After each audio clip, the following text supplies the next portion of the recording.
Assalamualaikum warahmatullahi wabarakatuh. Bagaimana kabarnya sahabat channel Tuan Guru? Semoga kita selalu diberikan kesehatan oleh Allah Subhanahu wa taala, diberikan nikmat iman dan Islam. Yuk kita tonton bagaimana pengakuan Jenderal FPI membela alasan-alasan yang tertentu. Yuk kita simak bersama-sama.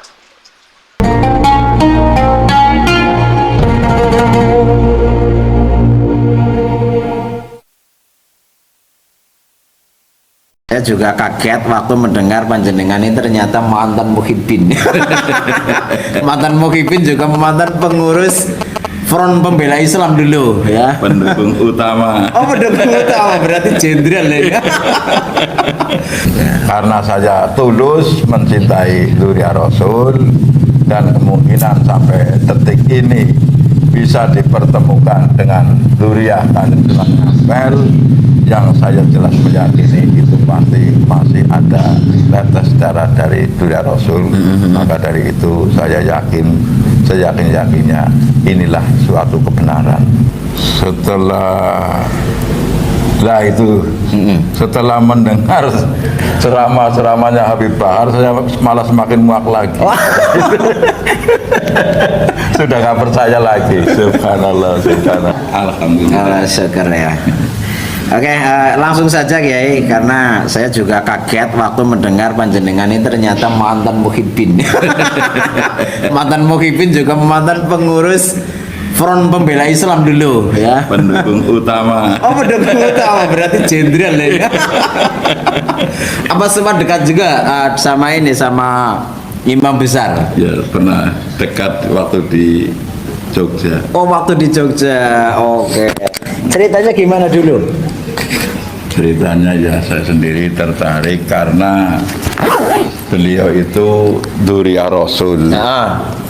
Betapa kepinginnya dekat dengan Dzurriyyah Rasul supaya mendapatkan syafaat Rasul seperti itu. Maka dari itu segala apapun saya curahkan untuk mendukung kegiatan Dzurriyyah Rasul tersebut. Tapi ternyata sampai detik ini ada suatu yang supaya diketahui, yaitu adanya pernasaban. Setelah larinya ke situ, ternyata kemungkinan besar bukan Dzurriyyah Rasul. Saya itu merasa kecewa sekali. Oke. Itu jenengan aktif di kegiatan, oh ya tentunya pada waktu itu kan memang FPI lah ya. Iya. Kegiatan FPI itu tahun berapa Kiai?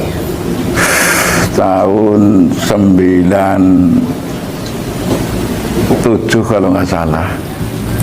Tahun 1997 berarti sempat juga pas bergejolaknya tahun 98 itu sudah aktif juga berarti ya? Sudah. Tahun dari 97, 98 itu kan sempat ada crash yang begitu besar kan? Iya. Baik.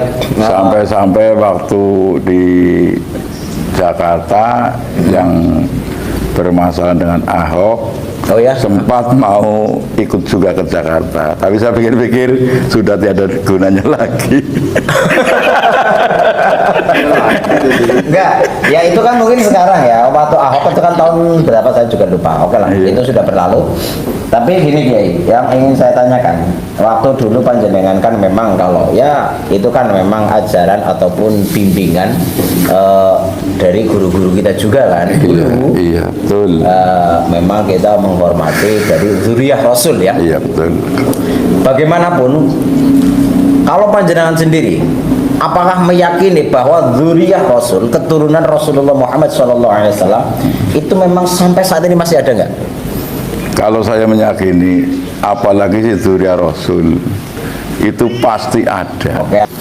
Begini, setelah diamati dari berbagai cerita dan juga berbagai ilmiah yang dikaji, ini kan tentu ada jalan untuk begitu terang dan menerangkan nyatanya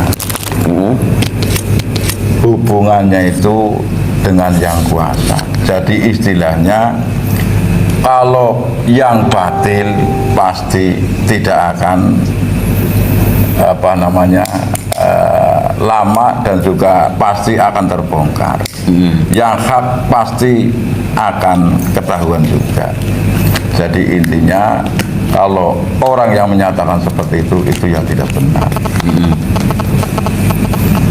Jadi dzurriyyah Rasul tetap masih ada ila yaumil qiyamah. Masalahnya kalau tidak ada termasuk dzurriyyah Rasul itu termasuk rahmatan lil alamin. Jadi cara wong Jawane kuwi ngendika kowe dadi patoken jagat, itu pasti ada dzurriyyah Rasul. Cuma entah di mana dan siapa orangnya kayak kita tidak tahu persis seperti itu. Oke,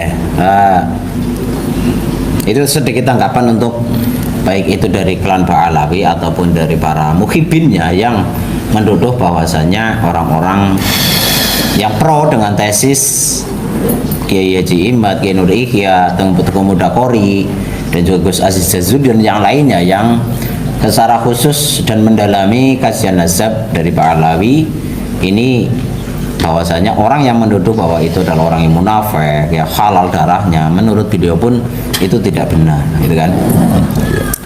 Mungkin bisa sharing pengalaman dulu ya.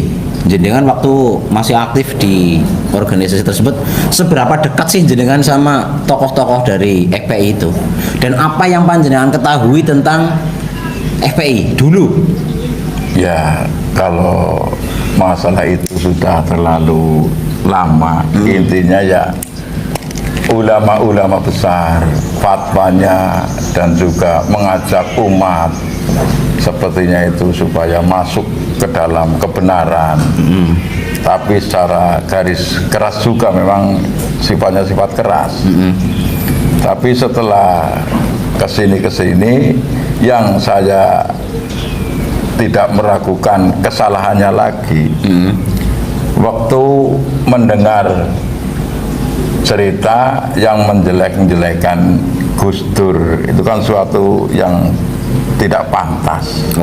Bahwa dzurriyyah Hasyim Asy'ari yang jelas-jelas kebenarannya kok sampai seperti itu kan. Itulah yang menjadikan saya keluar dari semua itu. Ya, karena setelah terbongkar semuanya kebenaran dan kebatilan, itu mungkin ya suatu hidayah dari Yang Kuasa. Karena saya tulus mencintai dzurriyyah Rasul dan kemungkinan sampai detik ini bisa dipertemukan dengan dzurriyyah Kanjeng Sunan Ampel, yang saya jelas meyakini itu pasti masih ada tetes darah dari dzurriyyah Rasul. Maka dari itu saya yakinnya inilah suatu kebenaran. Setelah mendengar ceramah-ceramahnya Habib Bahar, saya malah semakin muak lagi. Sudah nggak percaya lagi. Subhanallah. Ya kemungkinan karena saya berniat iktikad di dalam hati kecil, nyampe ke dalam sanubari, bahwa mencintai dzurriyyah Rasul, mencintai apa yang disampaikan Rasul itu dengan tulus ikhlas. Kemungkinan kalau berjalan ke dalam kebatilan, Allah itu tidak ridho. Makanya sampai sekarang alhamdulillah dipertemukan, ditunjukkan ke jalan yang terang, yang benar, dan benar-benar memang ada kaitan sambungan dzurriyyah sampai Kanjeng Sunan Ampel itu. Ya cuma pesan saya sama teman-teman, siapa tahu masih ada yang mau berpikir, masalahnya Quran itu juga untuk dipikir. Jadi masa iya kalau Rasul dzurriyyahnya mengajarkan hal-hal yang kurang baik dan menjelek-menjelekan kelompok ataupun orang lain, itu enggak mungkin. Masalahnya Rasul itu kan diutus untuk menyempurnakan akhlak. Paling tidaklah ya dipikir biar kita mencari keselamatan dunia akhirat itu bisa sampai, bisa ke hadapan Yang Kuasa. Masalahnya apa yang kita perbuat, apa yang kita lakukan mau dipertanggungjawabkan. Jadi paling tidak harus mencari kebenaran dan terus mencari, dan juga jangan lupa memohon petunjuk sama Yang Kuasa. Cuma seperti itu.